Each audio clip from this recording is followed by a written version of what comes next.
السلام عليكم ورحمة الله وبركاته. إن الحمد لله حمدا يليق بجلاله وكماله سبحانه وتعالى، له الحمد في الأولى والآخرة وهو على كل شيء قدير. اللهم إنا نشهدك ما نشهد ملائكة وحملة عرشك وجميع خلقك أنك أنت رضا الله لا إله إلا أنت، فهو الواحد الأحد الفرد الصمد الذي لم يلد ولم يولد ولم يكن له كفوا أحد. ونشهد أن سيدنا وسندنا وحبيبنا وحبيب ربنا وطبيبنا وطبيب قلوبنا محمد صلى الله تعالى عليه وعلى آله وأصحابه وبارك وسلم. فقد قال الله تعالى في كلامه المجيد وفي فرقانه الحميد. সকলে জবান খুলে উচ্চারণ বলি আউযু বিল্লাহি মিনাশ শাইতানির রাজীম। বিসমিল্লাহির রহমানির রহিম। ওয়ালা তারকানু ইলাল্লাযীনা যালামু فتمسكم النار. وقال تعالى في شان حبيبه مخبرا وآمرا إن الله وملائكته يصلون على النبي يا أيها الذين آمنوا صلوا عليه وسلموا تسليما. شكر دردي بوري اللهم صل على محمد وعلى آل محمد كما صليت على إبراهيم وعلى آل إبراهيم إنك حميد مجيد. اللهم بارك على محمد وعلى آل محمد كما باركت على إبراهيم وعلى آل إبراهيم إنك حميد مجيد. الحمد لله. পানবাড়ি দিগরতারি চৌরাস্তা তালিমুল কোরআন নুরানি হাফিজিয়া মাদ্রাসা এবং যুব সমাজের উদ্যোগে এবং জামে মসজিদের উন্নয়ন কল্পে এক বিশাল তাফসীরুল কোরআন মাহফিলের আয়োজন করা হয়েছে। আপনারা সকলে খুশি না বেজার? খুশি। আওয়াজ দিতে হবে, আমাদের আওয়াজ থাকতে হবে সিংহের মতো। কথা বলেন ঠিক না বেঠে? ঠিক। আমরা গত 16টা বছর আওয়াজ দেই নাই বিদায় আমাদেরকে জেলের ভিতর নিক্ষেপ করছে। কথা বলেন ঠিক না বেঠে? ঠিক। আমরা এখনো যদি ময়দানে দেই স্লোগান না দেই, রাস্তাঘাটে যদি বিড়ালের মতন থাকি, আমারও জেলের ভিতর থাকতে হবে। কথা বলেন ঠিক না বেঠে? ঠিক। সম্মানিত উপস্থিতি,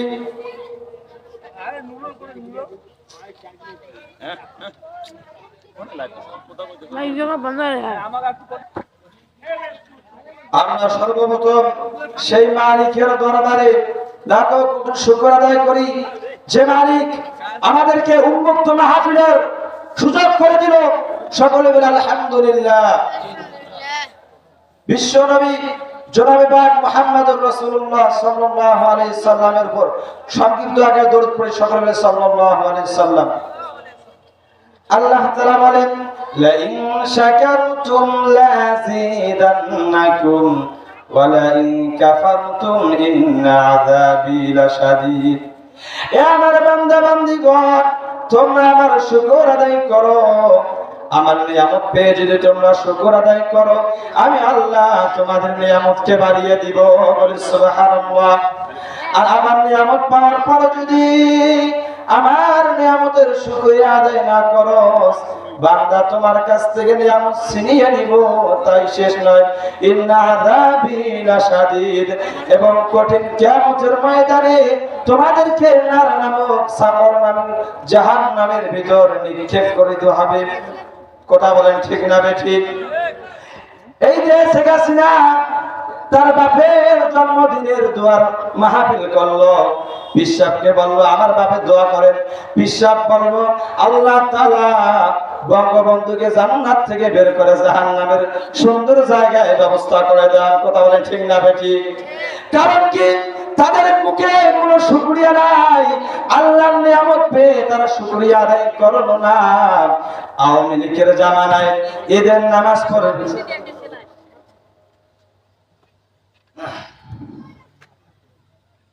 ফেরাউন নমরুদের বংশধর কোরআনের মাহফিল পছন্দ করে না। যে কথাটা করতে দিলেন, আওয়ামী লীগের জামানায় এক নেতা ছিল, ঈদের নামাজ পড়বে। সকালে বলে নেতা সাহেব আগামীকাল ঈদের নামাজ কয়টায় হবে মসজিদে ঘোষণা করে দেন। নেতা বলল আগামীকাল জানাজার নামাজ সকাল ৯টার সময় হবে। তার মানে এরা এত বেয়াদব পড়ে গেছে, আল্লাহ পাকের নিয়ামত পাওয়ার পর শুকরিয়া আদায় না করার কারণে ঈদের নামাজটাও মুখ দিয়ে উচ্চারণ করতে পারে না। কথা বলেন ঠিক না বেঠিক? আমার এদিকে যাবো না, যেহেতু সিডি আছে, এদিকে যাওয়া যাবে না। আমরা সর্বপ্রথম পৃথিবীর আদম আলাইহিস সালাতু ওয়াস সালাম থেকে কিয়ামত পর্যন্ত যত মানুষ আসবে তাদেরকে আল্লাহ তাআলা একত্রে করেছিলেন রূহুর জগতে। কোন জগতে বলেন তো? রূহুর জগতে একত্রিত করেছিল।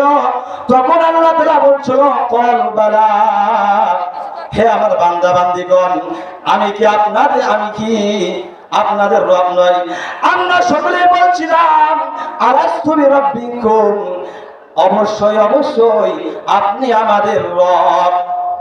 এখন যারা দুনিয়ায় এসে আমার আল্লাহকে রব মানবে না, মূর্তি পূজা করবে, গরু পূজা করবে, ছাগল পূজা করবে, আল্লাহর কসম আল্লাহ সূরা লুকমানে বলে 21 পারা 11 নম্বর পৃষ্ঠা, ইন্নাশ শিরকা লাযুলমুন আযীম, যারা শিরক করবে তাদের কোনো মাফ হবে না। পৃথিবীর মধ্যে সমস্ত গুনাহকে আল্লাহ তাআলা মাফ করবে। ইন্নাশ শিরকা লাযুলমুন আযীম, যারা শিরক করবে তাদের কখনোই মাফ করবে না। 5টি জগতে আমরা যাব। 1 নাম্বার জগৎ হলো রূহের জগৎ, 2 নাম্বার মায়ের পেট। এখানে 10 মাস 10 দিন ছিলাম ভাইরা আমার মা জননী কত কষ্ট করেছিল, কত ব্যথা বেদনা সহ্য করছিল। আল্লাহ তাআলা বলেন ওয়াকাদা রাব্বুকা আল্লা তা'বুদু ইল্লা ইয়্যাহু ওয়া বিল ওয়ালিদাইনি ইহসানা। এ দুনিয়ার মানুষ, তোমরা আল্লাহর গোলামি করো। 2 নাম্বার, তোমার পিতা মাতার আদেশকে মানো, তোমার পিতা মাতাকে সম্মান করো। 2 নাম্বার জগৎ। 3 নাম্বার জগৎ হলো আদমে বারজাখ, কবরের জগতে আমাদেরকে যেতে হবে। সেখানে হবে 3টা প্রশ্ন। কয়টা প্রশ্ন? কথা বলেন। 3টা প্রশ্ন হবে। প্রথম নাম্বার, তোমার রবকে, যে দুনিয়াতে রবের আইন মেনেছিল, কোরআন অনুযায়ী জীবন সমাজ রাষ্ট্র চালাইছিল, তারা সেদিন বলবে আমাদের রব হচ্ছে আল্লাহ। আচ্ছা, দুনিয়াতে আমার আল্লাহকে স্বীকৃতি দিবে না, আমার আল্লাহর আইন মানবে না, কবরে তারা বলতে পারবে না, বলবে হা হা আদেরই আমরা কিচ্ছুই জানি না, কিচ্ছুই জানি না। 2 নাম্বার প্রশ্ন, এই মানুষটিকে তোমরা ছিল তখন যে ওই বিশ্ব নবীর অনুসরণ করছিল, বিশ্ব নবীর জীবন যারা চালিয়েছিল, বিশ্ব নবীর সুন্নত মোতাবেক যারা রাষ্ট্র চালাইছিল, সমাজ চালাইছিল, তারা বলবে হ্যাঁ এইটাই হচ্ছে আমার নবী। 3 নাম্বার প্রশ্ন হলো তোমার দিন কি? যদি ইসলাম অনুযায়ী, কোরআন অনুযায়ী পুরা রাষ্ট্র চালায়, জীবন চালায়, সমাজ ব্যবস্থা করে, কোরআন দিয়ে যে রাষ্ট্র চালাবে, বিচার করবে, তারা সেদিন বলবে আমার ধর্মের নাম হচ্ছে ইসলাম। সময় খুব সংকীর্ণ, 2 মিনিট টাইম দিয়েছি। আমরা আমি এই কথা বলে শেষ করব। পৃথিবীর শুরু থেকে এ পর্যন্ত যারা ইসলামকে নিয়ে কটূক্তি করেছে, মুসলমানের বাচ্চা ইসলামের বিরুদ্ধে যারা লিখেছিল, এই মুনাফিক, নমরুদ, ফিরাউন, আবু জেহেল, উতবা, সাইবার, এমনকি শেখ হাসিনা, প্রত্যেকের পতন হয়েছে। কথা বলেন ঠিক না বেটি? আমি এই পান্ডারি মাহফিল থেকে হুঁশিয়ার করে দিতে চাই, আজকেও যারা কোরআনের বিরুদ্ধে, ইসলামের বিরুদ্ধে যারা লাগবে, তাদেরকে অবশ্যই অবশ্যই চুটার মালা পোড়া হবে। কথা বলেন ঠিক না বেটি? আমি আর কথা বাড়াবো না, সকলেই ইসলামের পথে থাকবে। ইসলামের বিরুদ্ধে যে যে লাগবে তার প্রতি আমাদেরকে সচেতন থাকতে হবে। যেখানে হোক না কেন আমাদের জীবন দিয়ে, মাল দিয়ে তাদেরকে পতন করে যাবো ইনশাআল্লাহ। ওয়া মা তাওফীকি ইল্লা বিল্লাহ। আল্লাহ তাআলা সকলকে আমল করার তৌফিক দান।